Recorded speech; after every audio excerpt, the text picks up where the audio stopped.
طياراتكم مش كفاية،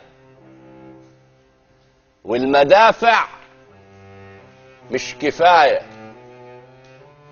والجنابل والحصار والحرايق والدمار والدموع في عيون صغار والجناين تبقى نار مش كفاية ومش حكاية.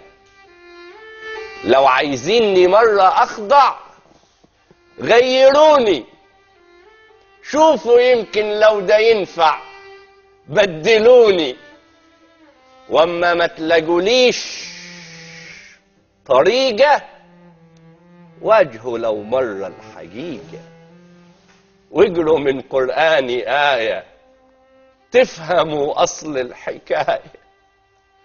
إني بضحك على الجنابل، موتة جاية وقلبي قابل، تعرفوا إن الجنابل والمدافع والشظايا والسلاح اللي معاكوا ومش معايا مش كفاية.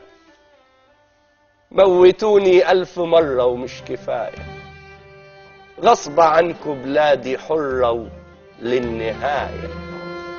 كلمة بكتبها بدماية للي يستشهد ورايا، إن تمن الجنة دي لو حياتك مش كفاية.